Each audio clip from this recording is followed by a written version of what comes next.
What's up and welcome to Champions of Lore, a show all about the kick-ass stories behind some of Idle Champions' coolest campaigns and characters. Every Monday at 11 a.m. Pacific Standard Time here on twitch.tv/CNE Games or later on your favorite podcast service, B. Dave Walters and Erin M. Evans talk about all the Idle Champions lore that's fun to know about.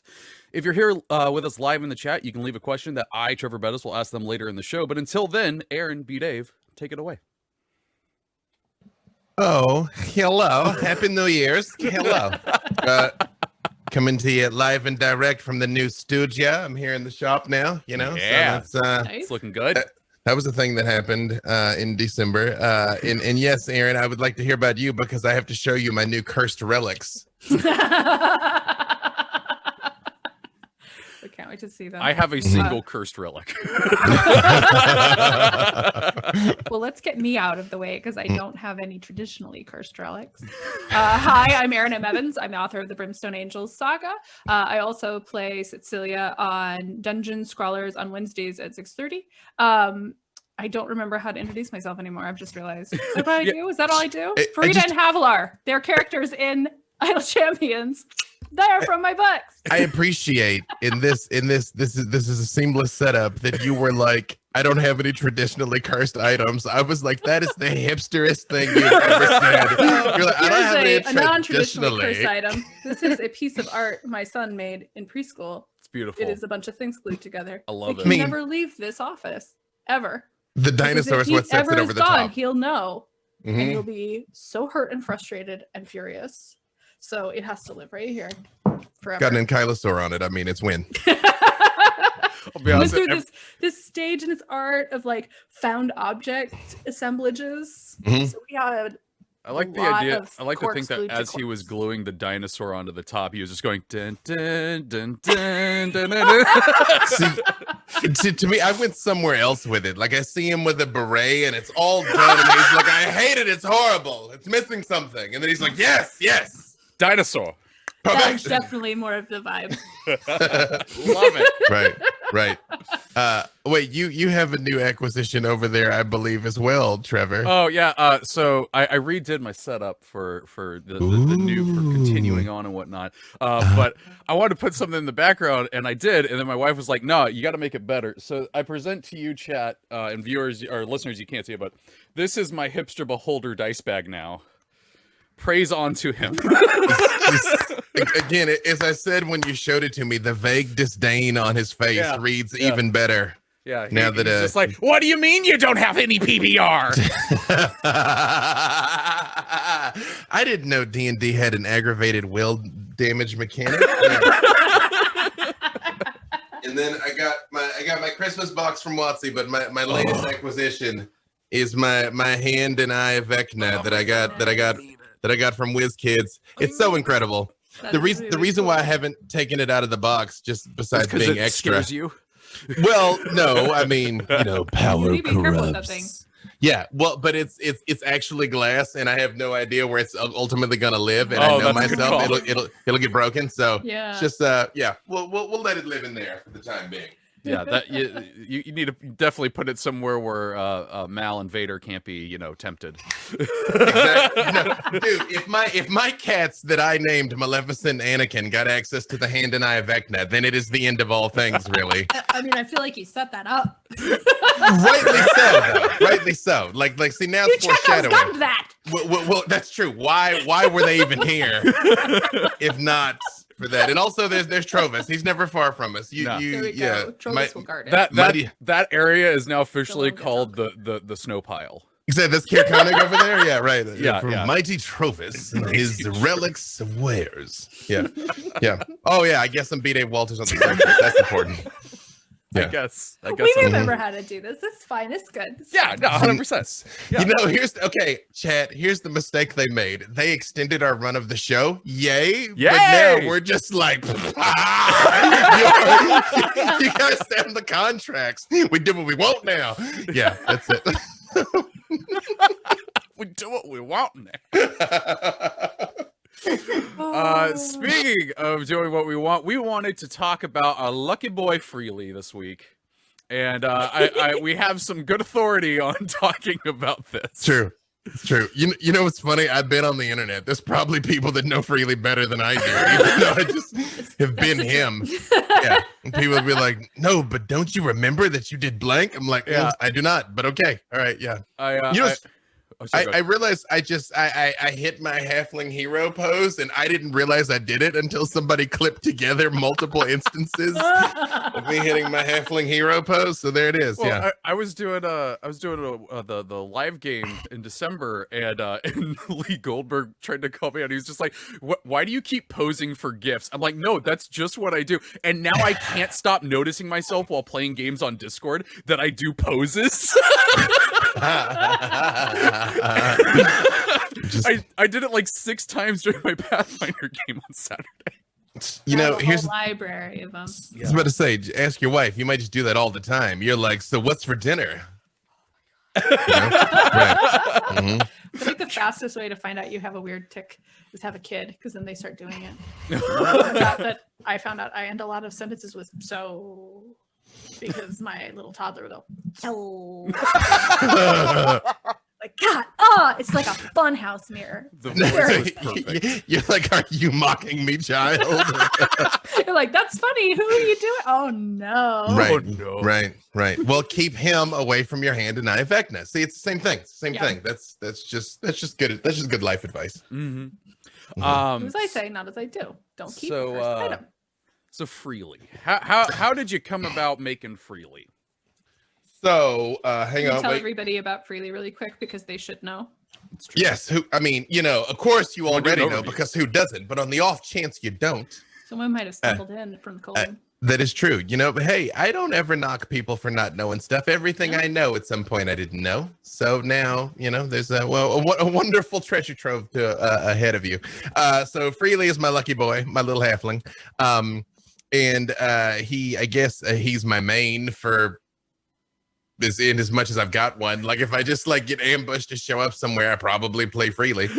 He is of course in Idle Champions, so you also should be playing Freely. Unless you're playing Frida, because they share a slot.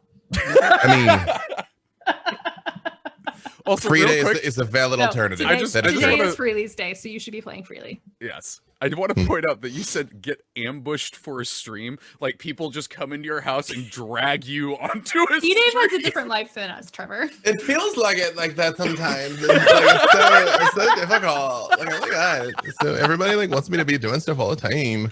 Oh my God. So oh my God. So although yes, you should have him in your formation if Freed is not available, because his luck extends to everybody, and your whole formation will fight more effectively with my lucky boy in there.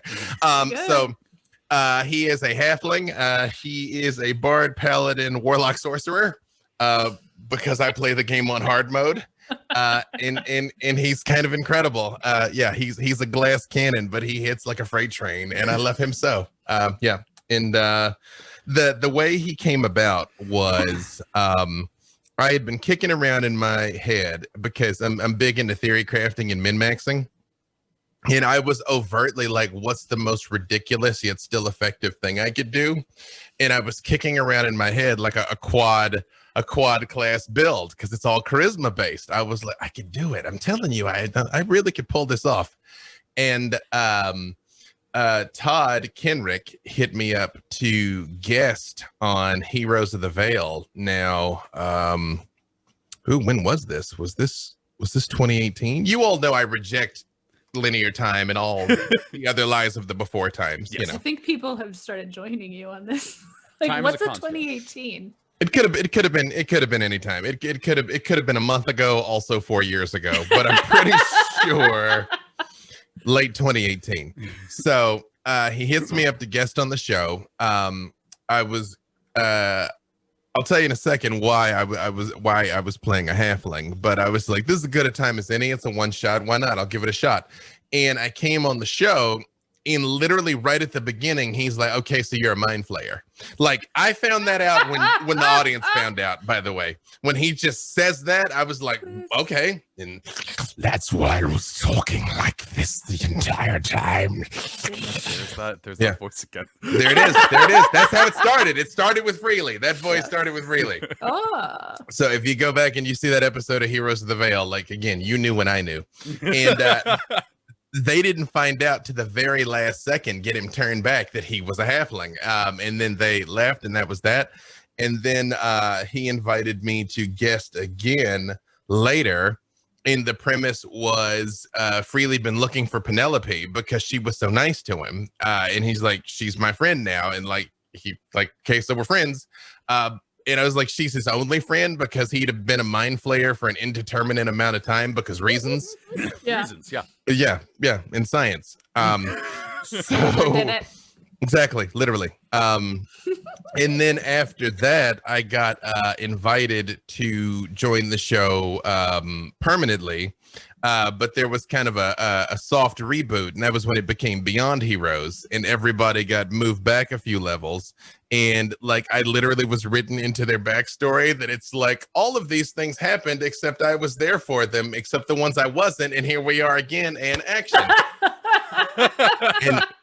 And we did Beyond Heroes for a while, and then that changed into Silver and Steel, and we're doing Silver and Steel now, Tuesdays at 6 p.m. Pacific on twitch.tv/D&D Beyond.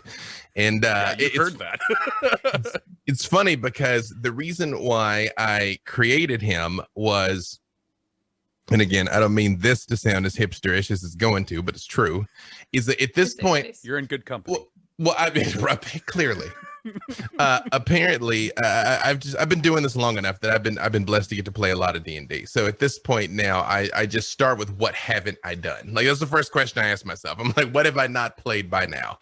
And I was coming off of LA by Night with Victor, and my last two characters had been like these charismatic leaders and, you know, take charge type people. And so I overtly was like, Freely's not that at all. He is not a planner. He is not a strategist. He is a halfling of action. He just like does things. You know? And I'd never played a halfling, but again, I wanted something that was so far from Victor that I was like, well, I'm going to play one of the small folk. And historically, I don't like the small folk. I don't like halflings. And he really has made his own luck. He was my first character in a video game. Like, all of these like crazy opportunities, like he really has manifested. Yeah, that. Nice. So yeah, it's been a good time. It's been a good time.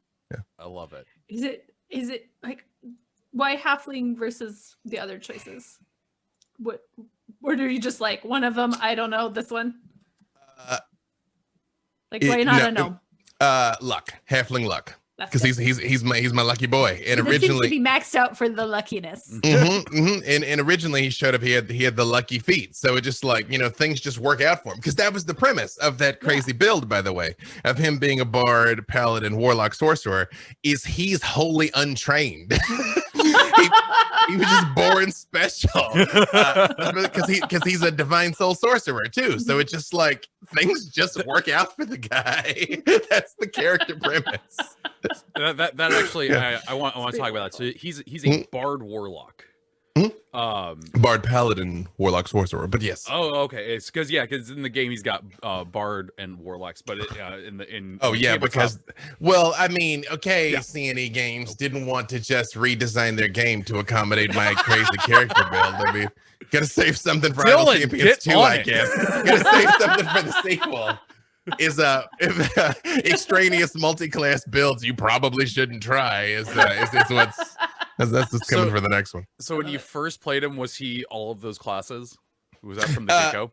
Yes. So this poor guy, I say he's being lucky, I've leveled him up and then been knocked back down on 3 separate occasions because of reboots. We got up to 12 and then went back down to 4. Then we got up to 8 and went back down to 3. And now we're back up to 7. 3 was rough because he couldn't smite at first. Oh, my boy, not being able to smite. It was so painful. But yeah, I was initially. And at least one of each. And it's nice. It really does synergize well. I don't know. Find me if you poke me on the socials, I'll show you his character sheet. I don't mind. I'm not. I have no shame. I have nothing to hide in my. I have nothing to hide. I mean, it doesn't seem like something to be ashamed of. He's worked out pretty good.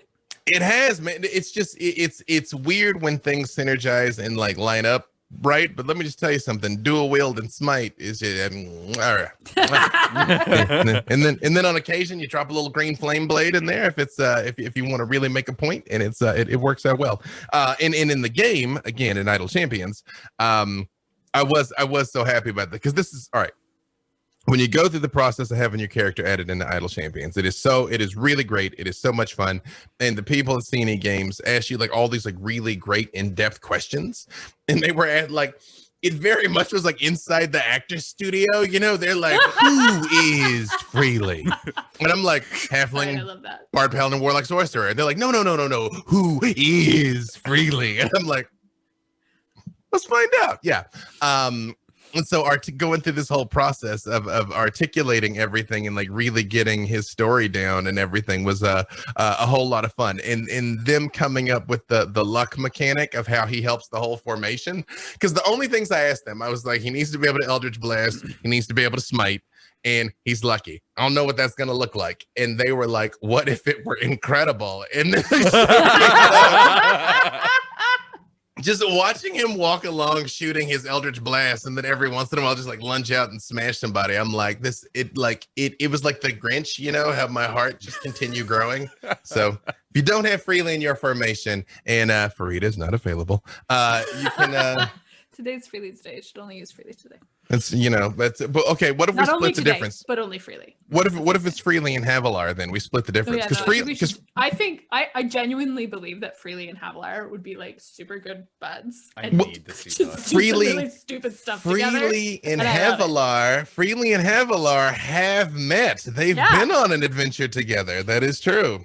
Yeah, we did an Idle Champions one shot. It's true. Maybe they'll get to adventure together again at some point. That would be delightful. I like the idea because Freely can talk to Zuni. That really happened. He translated for the dog. Yeah, the hellhound. Havilar has this Nessian warhound that's imprinted on her, and so she can kind of like understand its body language, and she can give it commands in Infernal, but she can't speak hellhound. But Freely can talk to the hellhound, and Freely can tell her what she's saying. It's true. Sort of fun. That's true. See, I like the idea that Havilar would be puking in some Dragonborn city streets, and Freely would just pat her on the back like, "Oh, it's okay," and just prestidigitation it away. Get your hair out of the way. If she barfs, that means demons. So then it's go time. Oh yeah. Oh, he'd be ready too. No, they you know what? We need to write They're buddies. Both creatures of action. I think that is the fun chaos. We need to write a buddy spinoff, Erin. I'm just saying. That's it. Oh my god, buddy cop movie with frickin' Freely Havilar. I'm in. I'm in. The people demand it. You know, it's funny you asked me about the small folk. I had an experience once because again, y'all know I'm really tall. I'm like 6'9", right? So I'm always like, why would I be afraid of a gnome? Like, get out of my face, you know? And when my oldest daughter was maybe 2, she's a full-bloon toddler.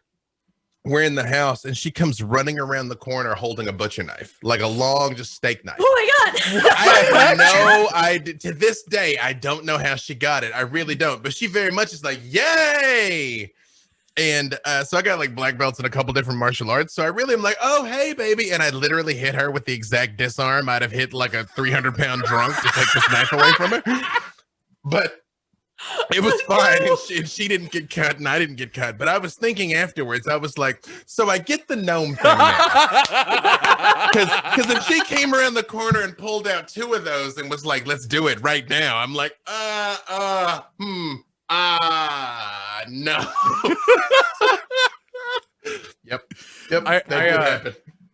But one of my friends, actually the guy whose shirt I'm wearing, shouting in place, my friend Dusty Hill, he made a half or a gnome fighter one time, and I made a special magic item for it where he basically had a regular sized bastard sword and could wield it. And so it was just this terrifying image of this gnome with a normal sized bastard sword. True. So I wanted to talk quickly about his arm, because you talked about on the show before where the arm situation happened while the character is being developed for the game. What happened that had him lose the arm? What happened is Todd Kenrick's a horrible person. That's what happened. I want clip that internet, post it and tag Todd Kenrick. He is a horrible person. is what happened. Todd, I might clip that myself, but I still love you. So okay, so again, the show's gone through multiple iterations, and at this point, it was right when Wildmount came out. We went to Wildmount, and in the process of getting there, we passed through this like graveyard of the gods that Todd had come up with that was really ingenious and with like this place where gods go to die, basically. And so he's describing all these like massive skeletons and you know, decaying forms and things like that. And I, being a consummate professional, am like, cool. Everybody's getting emotional. I would like to search for treasure. Because you did say gods come here to die, right? That means they leave swag. Like, let's do it. So he's like, I mean, yeah, bits of a dead god. I like the idea that swag in there's and of people itself, at the right? entrance to the graveyard, and they're like, here's your bag for any swag that you find. There it is. They're called relics. Yeah. Exactly. So he's like, okay, we should be back now. Sorry about that. I'm going to hurt my computer so bad today. Feel bad for it. that was why I died the third time and can never go back to Wildmount. That's just. Yeah. I mean, I cried. That was so moving. I wouldn't have believed it if it hadn't happened to me. Like I've never been able to express it so clearly as that right there. I don't think you should try. Yeah, no. Oh, did we lose something there? Oh, yeah. Long story short, Sword was cursed. Go to his character Erin. He's like, I can help you get rid of this curse. And I'm like, cool. And he's like, put your hand in this bag. And it was like a bag of holding. And the bag of holding leapt to life and bit my arm off. That's what happened. So then Freely had one arm for a while. And I was like, this kind of isn't okay. And so Erin built him the clockwork arm to replace the arm that Todd himself took from me because of the curse that Todd himself bestowed upon me. That's what happened. It's still kind of cool that Erin made it, like, especially because Erin's in the game, so like that works out really well. But also, so was it a bag of devouring actually, or I don't, honestly, I think it was a bag of halfling arm chomping. That's what it was. That's what I think it was. It's like, I've been looking for a reason to use this. I had no follow-up questions to it because at one point I was just like, okay, all right. Other things on your mind at that point, I feel. And so yeah, as I've shared with you before, I legit the day he lost his arm, I just hit up Clive and was like, okay, so hi. I realize my character's in design right now, but some stuff has happened. I was like, don't freak out. It's probably fine. Maybe not fine. Might not be fine at all. But I just wanted to let you know. He's got a clockwork arm now. Yay! Yay! No big deal. And they were great. They went in and programmed it. It looked so cool. So much so when they designed the clockwork arm, there was a chance that it was like, oh, am I going to try to get like a regeneration or something? I was like, no, he's keeping this clockwork arm. Yeah. And it's got a moon blade in it. It comes out and it glows. But yeah. Mm-hmm. Very pretty. Mm-hmm. Well, now, hoping my computer survives for at least another 20 minutes. Good God, I'm gonna take. Really, give us your luck. I'm gonna take everything apart today. Freely give us some luck, please.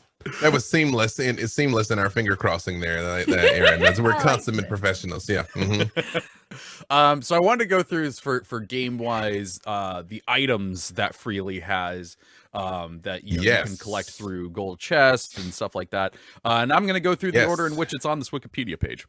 So perfect. The Fire Opal. Where did he pick this thing up, and what does it do? What's funny is I think you and I are looking at two different lists. So which of the pages are you looking at? So make sure you and I are looking at the same thing. I am on Freely's Idle Champions wiki page. All right, let's see here. All right. But because I'm like, my list of stuff is totally different. But I can link this one to you. Yeah, I know we're constant. But okay, first of all, one of my biggest achievements in my life is having a friggin' wiki page, by the way, because I don't have one on normal Wikipedia yet. Someone else has to make one for you. But all of my characters Call to have action, people. there's a CTA. You know, a B. Dave Walters Wikipedia page would be kind of cool. I don't know. I've got an IMDb. You can look. I've done some stuff. I did not know that Freely had this wiki. This is kind of incredible. Hey, look at my boy. Okay. Look at my boy. So, okay. You know, okay. We're looking at the same thing. It's just the name of it is different in the in what I have. Oh, okay. Yeah. All right. Wait a second. Fire Opal. Are you sure you're looking at Freely's page? I'm pretty sure I'm looking at It said Fire Opal for me too. I don't see. I'm looking at Do I it. have Like this? link. Here, look here. Link, This link, too. link, link, link. I have 2 pages open. Mhm. Well, we could go to a different one because there's also This the The breakdown they did on Codename Entertainment. Yeah. What is this? The Okay, because see, Champion Spotlight. we're all consummate professionals here, folks, Absolutely. and apparently, though there really are apparently like 3 How different much iterations. stuff does Freely have that when we say Fire Opal, you're like, I don't know what this is. Like I said, he loots dead gods. You know, like that. Fair point. This is fascinating to me because when they made my characters, I struggled a little bit because my characters don't carry a lot of stuff. They travel light. So I'm like, what else could they have? What would be narratively relevant? And you're like, oh, I have so many choices of cool things. I'm a little jealous. I wish I'd done it differently. You know, It's very late now. but it's not too late for a gritty reboot. Okay, I think Wizards would disagree with that, but so the Fire Opal. What that is it was originally it is a stone that I was given by Penelope, which was Penelope Halfpint, who also has debuted in Idle Champions. I was about to say, I'm like, oh no, I'm about to say something I'm not supposed to say. But no, she showed up. That's true. You're gonna see like laser beams appear on my forehead, and then the stream's gonna like drop suddenly again. no. So yeah, so that's what that was. Penelope's shiny rock, and I think over the course of designing it kind of morphed into being something that he'd received from Orkira Ildrex instead. So it was sort of a combination of both, of relics from his friends, Penelope and Orkira, is what the Fire Opal is. nice. Okay. And it increases the damage of all champions, which is obviously a good thing. Mm-hmm. Next up is the God Trap. So that was the coin of Saranthus. So when I showed up originally, the what they were having this back and forth. Hey, we're back again. Don't know what's going on. You know, There's a gremlin. I have invoked both Todd's wrath and Saranthus's wrath. That's the problem. It's the hand of Vecna. There it is. Blaming the hand of Vecna. It's rightly so. Yeah, it's cursed relics available from WizKids. Man. Okay, well then let me tell you the quick version of it. I let the evil goddess out of the coin to save my friends, and then the apocalypse happened. And if you want to know what happened after that, you'll have to go back and watch Beyond Heroes. But that's what happened. That's why I have that God trap. Okay. Oh my gosh. Again, sorry about this, everyone. I'm gonna do my best to figure this out in between this week and next week. But let's keep going Freely, because Freely's good stuff. Freely's lucky boy. Freely makes everybody feel good. Lucky boy. Brain in a jar. Was a mind flayer, and it's a shout out to when his mind flayer days. Yep. So Did you still got a little call it taste for it. Brian? Brian. It's weirder every time you do it. Do it as a mind flayer, Brian. Yeah. Zordoz's Rainbow Elixir. What is that? Okay. All right. So it's basically so okay. This is a story. No, it's not though, because Erin, you were like, your characters are like poor and don't have much. Same with Freely. He's really kind of got the clothes on his back, right? So as we were like working out like what items he would have, I legit was like, he's really kind of got his sword and that's it.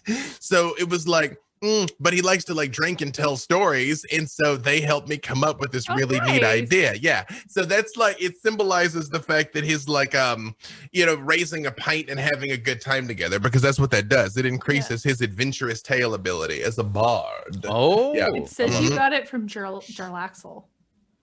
I mean, I did not get it from Jarlaxle. I mean, who knows? Jarlaxle's a lot of people. It's true. It's true. Did you write the text on these out of curiosity? I wrote some of it, like my bio and stuff. Some of the things, yes, but not all of them. Got it. Yep. Then you have the Blade of Yandala. So, same thing. I had my cursed sword, which I promptly lost. And then was like, he needs a magic weapon. So Yandala is a halfling deity.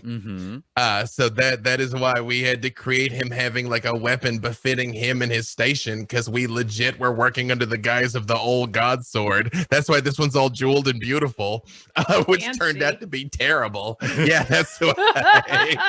Yeah. I love it. I wanted to name the sword Thanks for Nothing, Todd, but they didn't. For some reason that didn't make it through approvals, and the Blade of Yandala was it. You just have to spell it with like different letters, and then add some apostrophes. Add some apostrophes. They're like, okay, all right. That seems That's how you legit. slide that stuff under. That's a pro tip from Erin of the Thousand Evans there. Yeah. It works in my kids' D&D games. They never catch on. Okay. Yeah. And then last but not least, Lucky Boy's cloak. The Lucky Boy's cloak. Yeah, he's got his cloak of protection, which he's had with him for a very long time now. And wanted to get that across. And as it like levels up in the game, it like looks more and more epic, which is funny because I always think of Freely looking rather threadbare. Yeah. Like he himself looks all cheerful and he's got a high charisma. So like he's got cheekbones going for him and everything. But like he looks fairly he doesn't look moth-eaten because he's got mending. But yeah. I was looking at his portrait on the what did we say it was called? The Champion Spotlight. That like little smirky smile. I love it. Well, what's funny is like they did base his art off of me. And when it's true, they did. And so when they sent me the original art, he had these like really chiseled features and he almost looked like Superman. And I was like, I don't look like that, y'all. I was like, like thicken up that nose a little bit. It was funny because I think they were being so careful because I think they were afraid that they were going to offend me. And I'm like, no, just do you. Like he's a halfling that looks like me. And then they came back with that. And I was like, it is perfect. Perfect. I will tell you this. Those wonderful people at C&E Games, which I'm not just saying this because they're paying me to be here. Really, they really denied me nothing in that process. And there were so many times that I was like, if we still have time, could this be like red now? and I know they were like, bro, we asked you that 2 months ago. But every time they were like, yeah. I love it. But the end result is great. And Erin, I apologize because I've been stealing all the oxygen this time. But I mean, episode.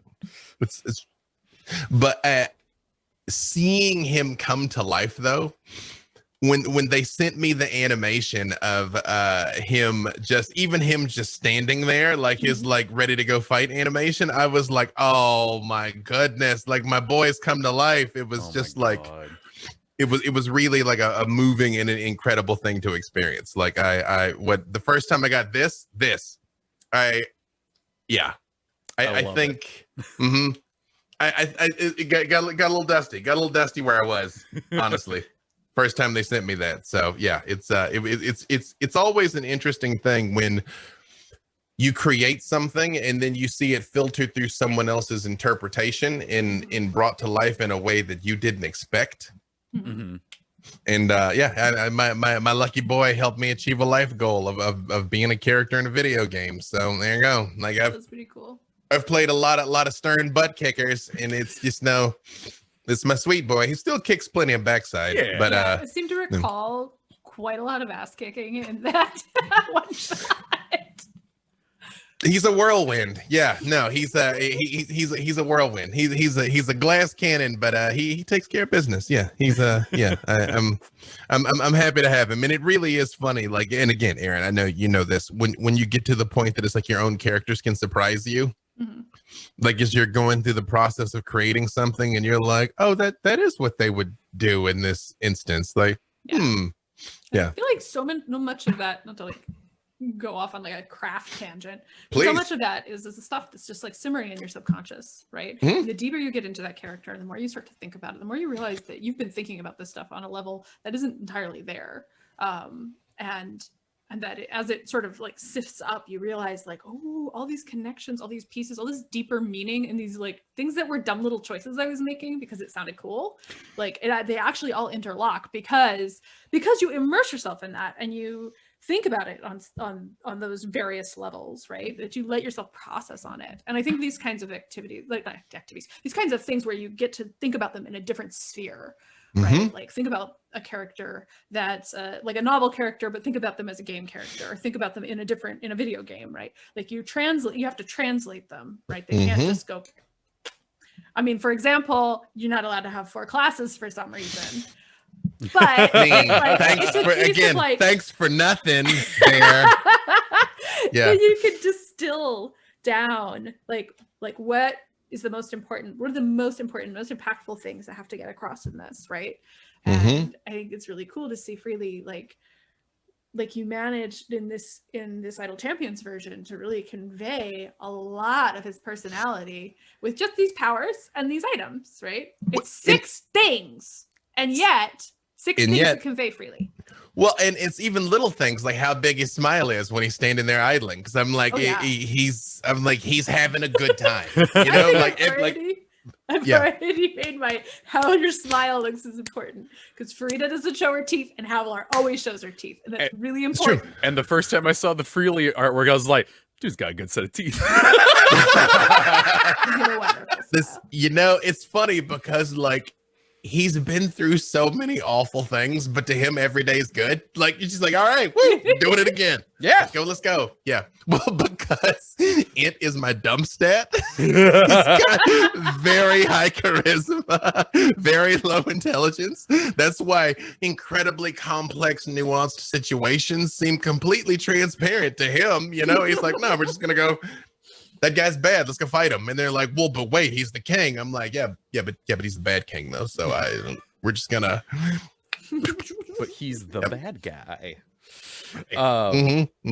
So what I'm gonna do here before we get into viewer questions is kind of do the outro rigmarole in case it doesn't happen. Just in case. Just want to point out real quick that this week's stream schedule is not a full stream schedule. Hell, this stream isn't even a full stream because of my computer. But so what's going on is no improvised champions today. That's been postponed. Basically, the shows that are going on this week are going to be Mars's Guiding Hand, Griddle Champions, and I believe Gar Wars Friday stream. I could be wrong about that segment, but so yeah, not gonna have everything there this week. We're getting back into the swing of things in 2021 because thank God it's 2021. Oh my God, it's over. I mean, we still got something on the wood. Yeah, exactly. On this cursed woods. There it is. That's what this is for. Yeah, so just want to give you a heads up on that. The podcast will still be going up, later today as I stitch these together from crashes and whatnot. Jay is putting into the doc right now some info because Jay is the best and I wouldn't be able to do anything without them. So we have Mars's Guiding Hand, Griddle Champions, and both of Gar Wars streams this week, and then we'll get back into the rigmarole next week. But let's talk rigmarole on. Let's see what chat has been saying while we've been having a good time and my computer's been crashing. Kid Like 101 just starts off with saying, "Hi guys, Happy New Year."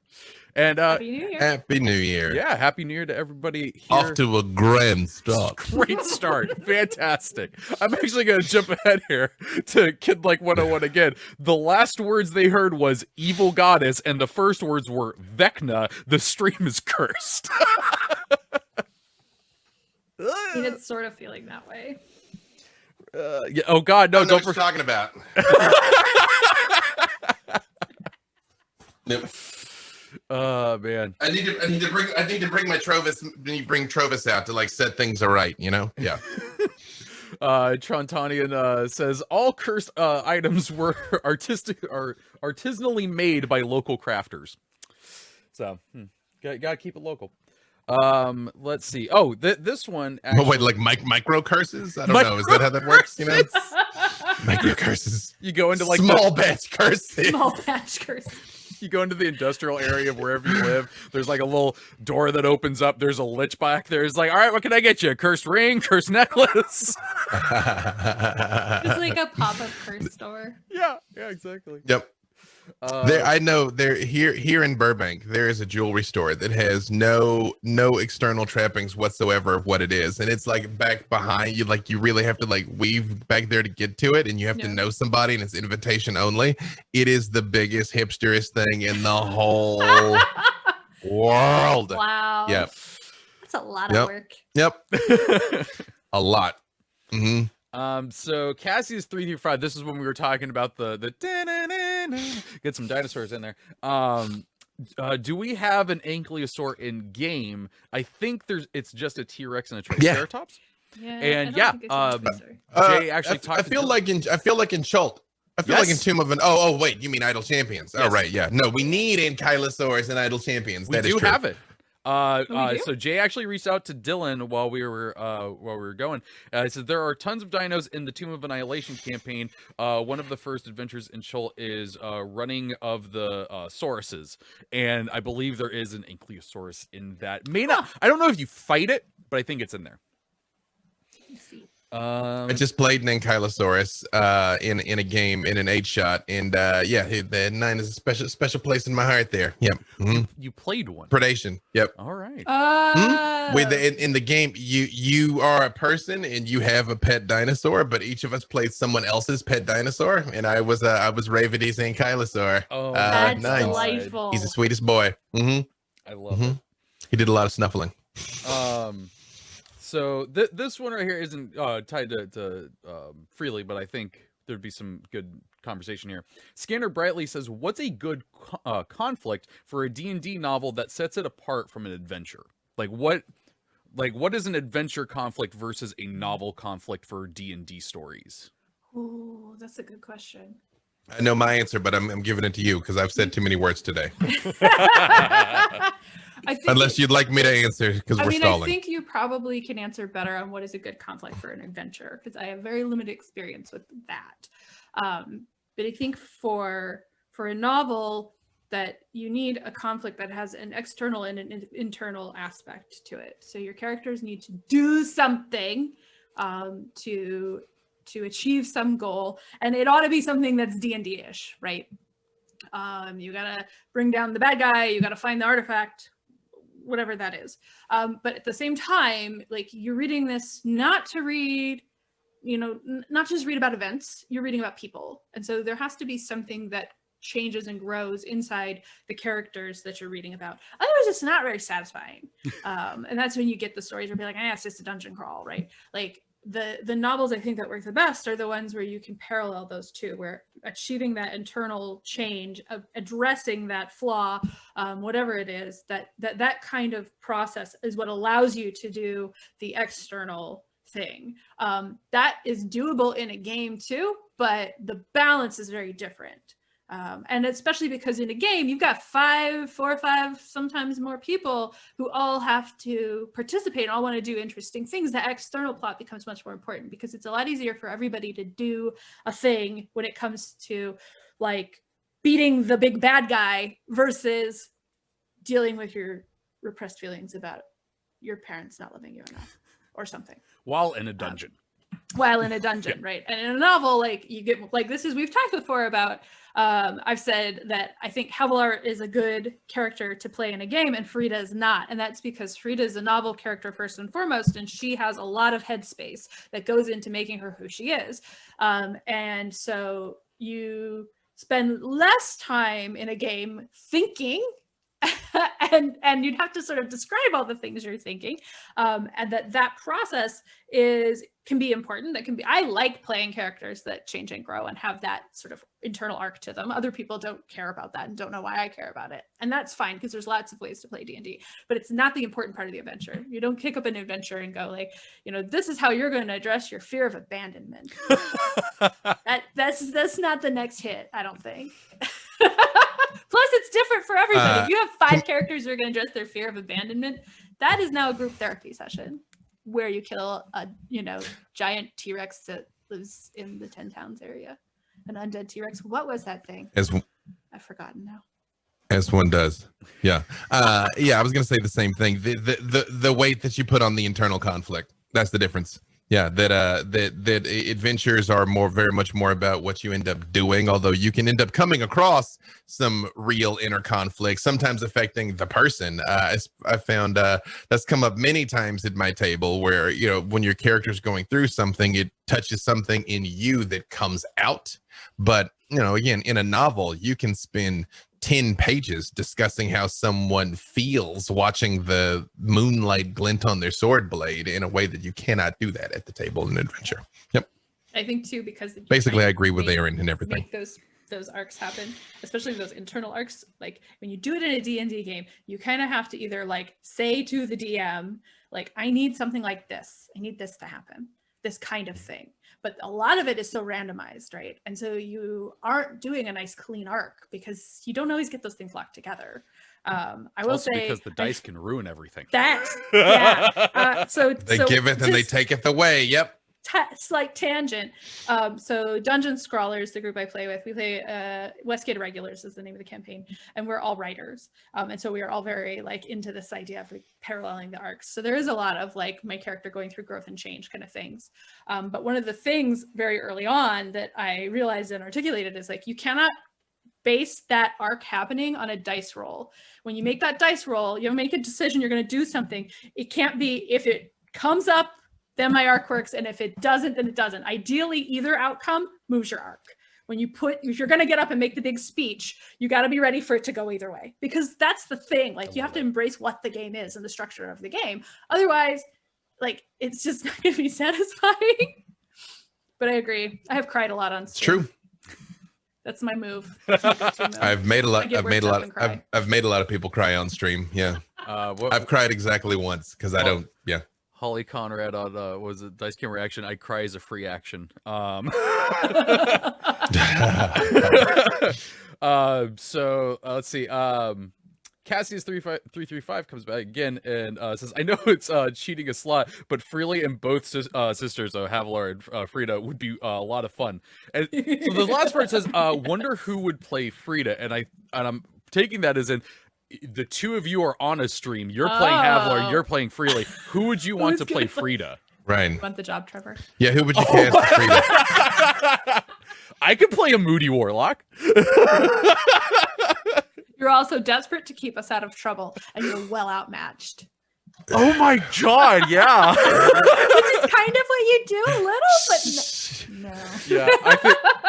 But I also think I would occasionally blast an imps. I'd more than occasionally just lean over to Erin and just be like, "Am I doing this right?"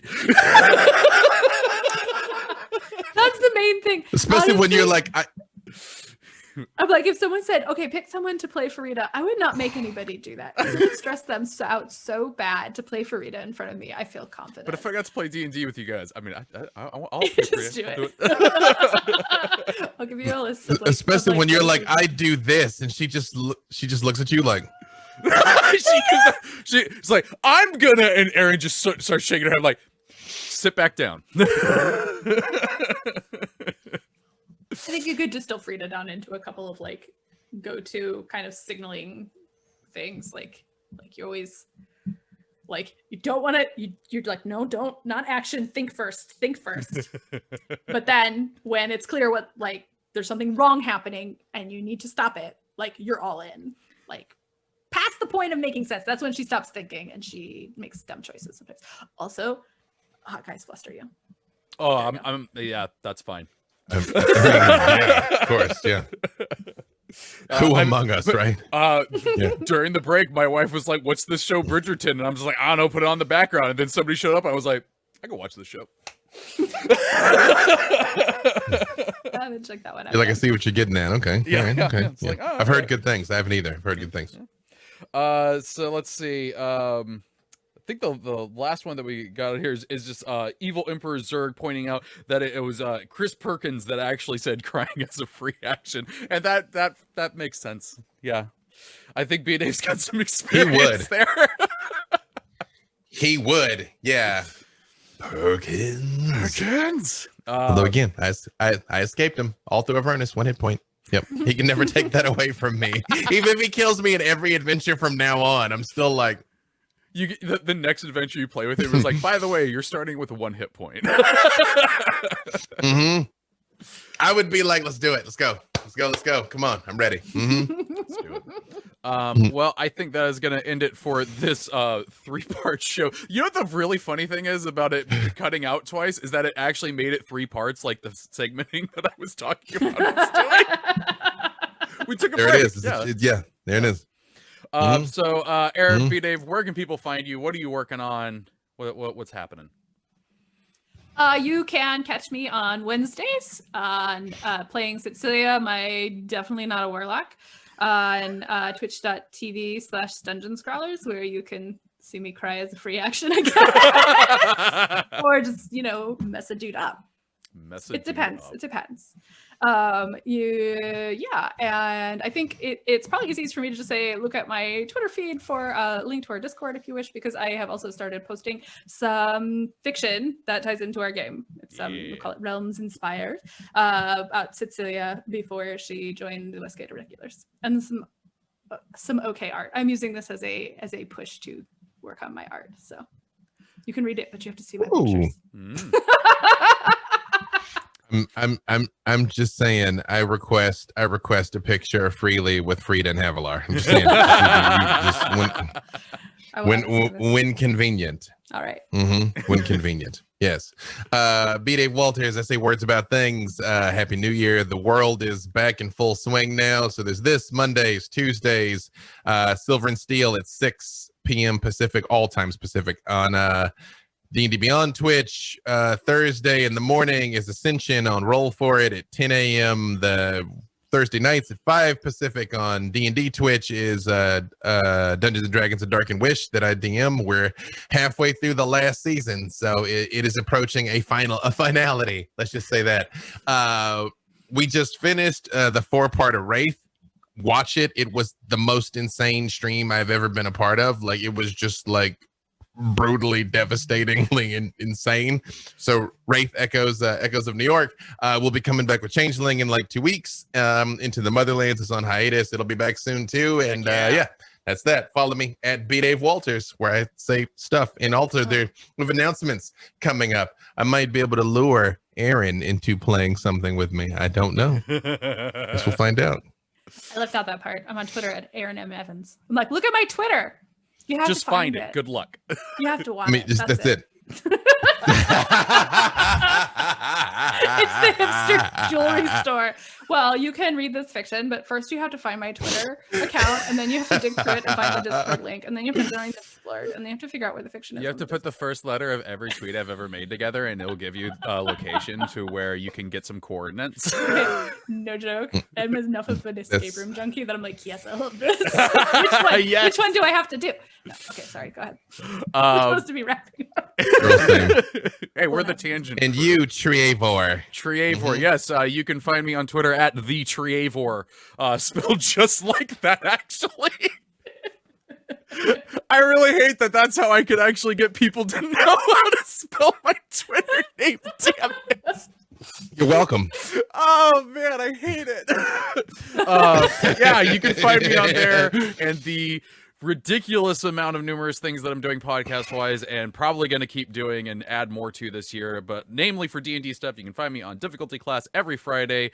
Me and Allie Deichman talk about D&D stuff and have some fun. We're going to have some cool guests on pretty soon, so we hope you listen. But yeah, so yeah, no improvised champions today. apologies. They're on break.